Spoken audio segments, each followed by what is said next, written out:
الجماليات البصرية بصفة عامة. وتقريبا لحد الآن هناك 14 كتاب بين القصة القصيرة والنقد السينمائي. وأنا أشتغل أيضا كمدرس للفلسفة. Quel est votre rôle principal dans l'émission pédagogique? دونك الدور ديالي في الحلقة أو في برنامج صدى الإبداع هو أولا في شقين. الشق الأول يتعلق بالإعداد والتصور مع الفريق إدريس الإدريسي مريم خليل ونجيب. والشق الثاني هذا الشق للكواليس الذي لا يراه أحد. والشق الثاني هو كيتعلق بالتنشيط البرنامج يعني على الشاشة. دونك فالمهمة أولا فيها إعداد، والمسألة الثانية فيها نقاش مع الضيوف. دونك اختيار الضيوف، اختيار الموضوع العام بحيث أن البرنامج إذا لاحظتوا هو تيماتيك، معناه يهتم بموضوع معين وعلى أساسه يتم اختيار الضيوف. وتنحاولوا أن البرنامج يكون قريب من الناس وأن لا ينتج لغة الخشب، وأن يطرح قضايا مهمة لكن بأسلوب بسيط يصل إلى جميع الناس مع مراعاة التوقيت الذي يمثل فيه البرنامج وهو يوم الأحد 7:30. وبحيث أيضا أن المواضيع تكون لا يمكن أنها تهم شريحة كبيرة من المجتمع. فمثلا إذا اخترنا مثلا فيلم العيش، أو إذا اخترنا مثلا الثقافة الشعبية، أو اخترنا الرواية، أو اخترنا موضوع سينمائي، أو اخترنا التشكيل وكذا، تنبغيو ما يمكن أنه يشد من الطفل إلى الرجل الكبير. تخرج كل خاصة أن يوم الأحد تيكون واحد اليوم اللي نهاية الأسبوع الناس ما باغاش موضوع ثقيل ونقاش ثقيل ولغة متخصصة وكذا، ولكن يعني تبغي تبسيط دون أن يكون في هذا التبسيط موضوع أو إنقاص من الموضوع. Comment avez-vous postulé à ce poste? شيء طبيعي جدا أن مثل هذه المواقع أو المناصب تراعي أولا التكوين، تراعي التخصص، تراعي العطاء، تراعي مجموعة من الأشياء. دونك تمت المنادات علي من طرف القناة الأولى كأي شخص عادي، تم الحديث عن البرنامج. قمت أيضا كأي واحد مرشح للبوست ولا التيست قدام الكاميرا إلى غير ذلك. دونك وبالتالي كان يعني بمعنى أن المسار اللي يمكن يدوز منه أي واحد بحال هذه المسائل كيعتمد على التخصص. ثم أنك أن تنجز برنامج ثقافي، لا أعتقد على أن كل شخص يمكن أن ينجز برنامج ثقافي. يعني البرنامج الثقافي يتطلب أن تكون ملما بالثقافة المغربية، بالساحة المغربية، منفتح على ما يقع في العالم، في التخصصات الثقافية، منفتح على ما يقع أيضا في التلفزيون. تعرف جيدا ما معنى التلفزيون، أنك تنتج برنامج للتلفزيون، ثم ليس كل مثقف يمكن أن يشتغل صالح التلفزيون أو يقوم ببرنامج تلفزيوني. ثم أيضا أنه ليس أي صحفي يمكن أن يدير نقاش متخصص، لأن يمكن تكون صحفي ولكن تكون صحفي تدير ريبورتاج ولا تدير كذا وكذا. أن احنا المهمة ديالنا ماشي فقط متخصصية، كرونيكور إلا بغينا نديروها هي محلل، أنك تكون عندك وجهة نظر في القضايا المطروحة، وأنك يمكن أنك تنتقد هذاك الشخص اللي كيجي، وتكون أنك ملم بهذه الطبيعة البرنامج. لأنه نطلق الشعور معنى برنامج حوار تفاعلي فيه إعداد، ولكن تنسى الإعداد وتأتي إلى الآن، بحيث أنك ما تبقاش يعني كدير سؤال جواب سؤال جواب سؤال جواب، وإنما تحاور حينما ترى بأن الشخص يعني المعني بالأمر أو لا بالحوار يعني قد طرح مسألة معينة أو كذا، يمكن أن تناقشها معه في حينها. دونك فهنا هذه مجموعة من الأشياء اللي خاص توفر في الشخص اللي خاص يدير هذا العمل. Remarque l'absence de voyage, pourtant que Najib et Myriam l'apportent. ببساطة هناك بعض الأشياء اللي تعود إلى مسألة تقنية. في الأول ما كانتش هذه اللغيات متوفرة، لأن تقريبا كل يعني كار ديال التصوير تيكونوا فيه في الغالب دوز لغيات. فدونك مريم خدات وحده وناخذ خدا وحده، على اساس انني انا اذا ما كان هناك شيء كذا او كذا قبل الدخول الى الاستوديو نتفق على الكثير من الاشياء تكون بالنسبه لي واضحه وداعيه. Qui choisit le thème de chaque émission? العمليه تتم بشكل جماعي، دائما نتداول فيما بعضنا مع بعضنا بعض المواضيع. في بعض الأحيان تقترح مريم، يقترح إدريسي، أقترح أنا، يقترح نجيب، ونقترح جماعة، وكل واحد منا يقترح ضيوف، ويتم العمل. المهم أن الأساس في هذه العملية هو أن العمل جماعي. هذا البرنامج الأكثرية بحال هذه البرامج هذه لا يعدها شخص، يعدها فريق عمل.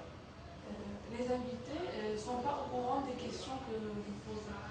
لا، الضيوف في الغالب ما يعرفون الموضوع الذي سيشاركون فقط، أما الأسئلة لا تكون يعني بطريقة مباشرة، وإلا غادي نخرجوا على طبيعة البرنامج. طريقة البرنامج هي تفاعل، يعني حوار تفاعلي. الضيف يأتي يكون ملما بالتام يعني بالموضوع العام، وحينما يأتي يجيب على الأسئلة تطرق عليه. في بعض الأحيان هناك أسئلة حرجة، بعض الأحيان هناك أسئلة نقدية، بعض الأحيان هناك أسئلة كذا، ولكن كلها لا ليست معدة قبل.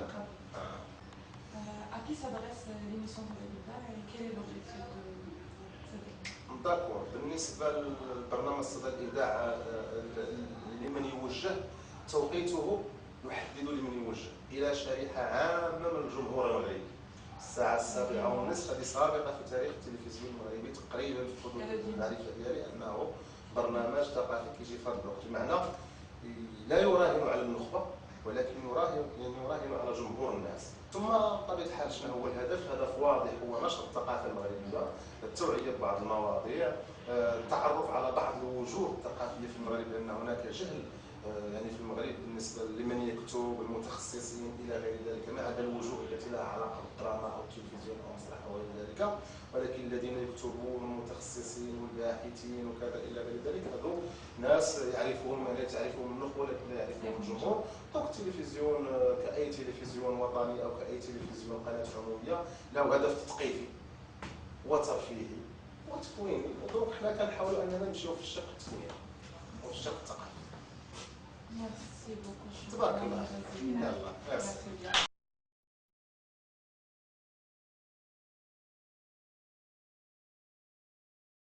Khalil, animatrice à l'émission culturelle et artistique Écho de la création, Sada Kibda.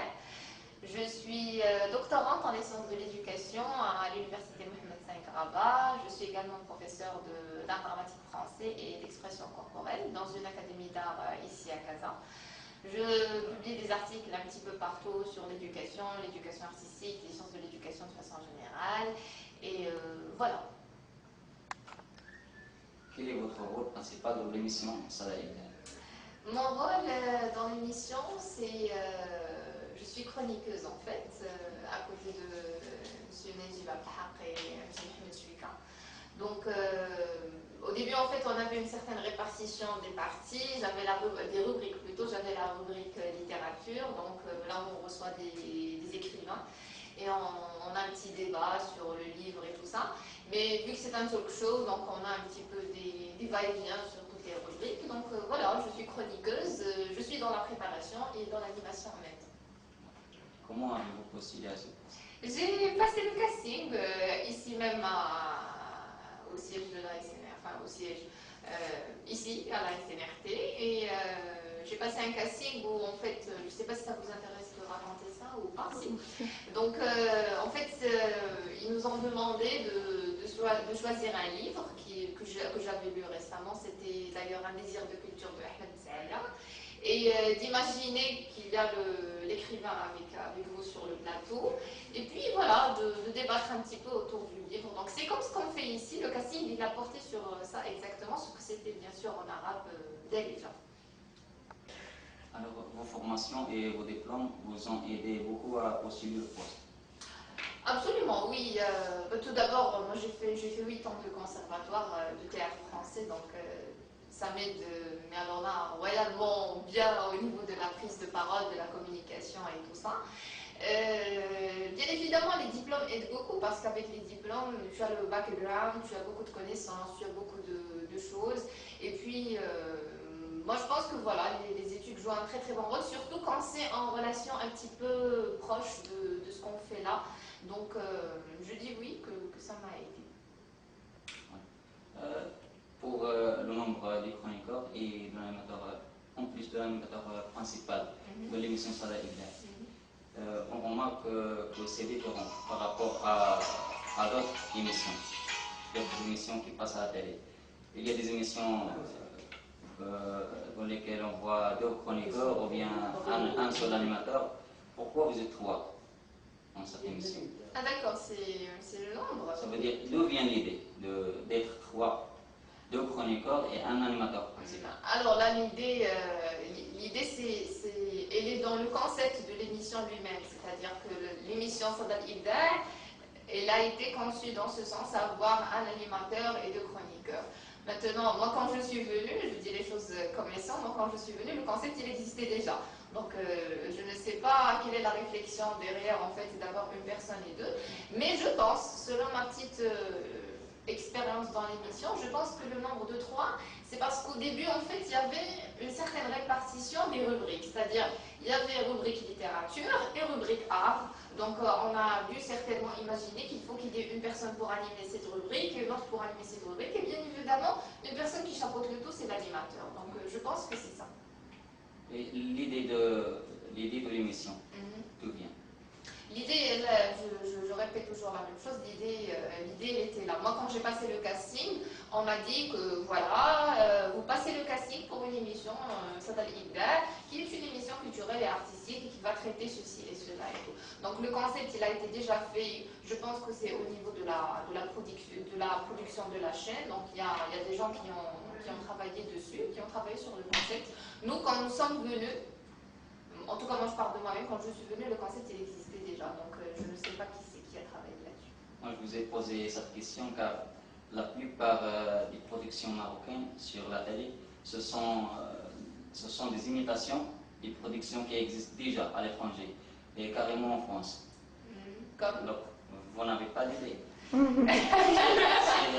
vous retourne la question. Vous savez, à chaque fois qu'on regarde une émission, on dit que voilà, cette émission, elle fait ceci, elle fait cela. Les émissions culturelles et artistiques se ressemblent, d'accord? Bon, c'est vrai que quand on pense à Sada al-Ibda', on se dit oui, peut-être que c'est comme On n'est pas couché, que comme voilà, pas mal d'émissions et tout. Mais de toute façon, moi, je ne sais pas si la personne qui a réfléchi autour de ce concept s'est inspiré d'On n'est pas couché ou d'une autre émission, mais il n'y a pas de mal, vous voyez, parce qu'on avait besoin des émissions comme ça. Maintenant, quand le concept, parce que ça n'a rien à voir aussi avec On n'est pas couché, il faut dire des choses comme ça, hein, ni au niveau de l'équipe, ni au niveau du plateau, ni au niveau de beaucoup de choses. Mais quand même, c'est un talk show qui reste léger, tout ça, donc on peut dire que peut-être ça s'inspire voilà, de quelques émissions, mais l'émission précise avec laquelle on peut comparer Sada al-Ibda', non, je ne sais pas. Sauf si vous avez une émission déjà en tête, je ne sais pas. Non? Bon, nous sommes en train de rechercher s'il y a une émission qui existe déjà. D'où vient l'idée de... Ah d'accord, je sais pas. J'ai dit ce que je pense, mais je n'ai pas de réponse précise à cela. D'après vous, est-ce que l'émission Sada al-Ibda' s'adresse à un genre de spectateur spécifique? La cible de Sada al-Ibda', c'est les gens qui ont fait des études, qui ont fait beaucoup d'études, et des gens qui n'en ont pas fait du tout. Donc on cible un petit peu toute la population marocaine. C'est la spécificité de cette émission, parce qu'il y a déjà une autre émission culturelle sur la même chaîne, mais qui a plutôt comme cible l'élite, c'est-à-dire des gens qui sont vraiment cultivés et tout ça. Donc Sada al-Ibda', et comme vous l'avez remarqué, on parle avec des gens, on utilise des mots qui sont très très simples, on essaie de parler vraiment le langage commun des Marocains et tout ça pour ne pas tomber dans des... Parce que en fait, c'est des stéréotypes qu'on a des émissions culturelles. À chaque fois qu'on parle d'émissions culturelles, à chaque fois, juste le fait de voir des livres dans une émission et tout ça, on dit non, c'est une émission qui s'adresse à je sais pas qui et tout. Il n'y a pas personne qui pourra comprendre le discours et tout. Donc, notre émission, on parle un langage très très simple. Même quand on aborde des sujets, des films, des mots techniques et tout ça, on essaie vraiment de simplifier au maximum. Comme ça, voilà. Donc, on s'adresse à tout le monde. Enfants, adolescents, adultes, voilà, on vulgarise au maximum la chose. Mais hier, au journal, nous avons remarqué la présence d'une fille qui est âgée de 12 ans même pas. 12 ans ou bien 11 ans. Alors, qu'est-ce qu'il fait là? Qu'est-ce qu'elle fait cette fille dans une émission qui est culturelle? Vous parlez de qui en fait? elle était avec le public. Ah, qui était avec le Sur public, plateau, d'accord. Votre question, c'est quoi? Est-ce que le public aussi, il doit être spécifique pour être au plateau avec vous afin de passer l'émission?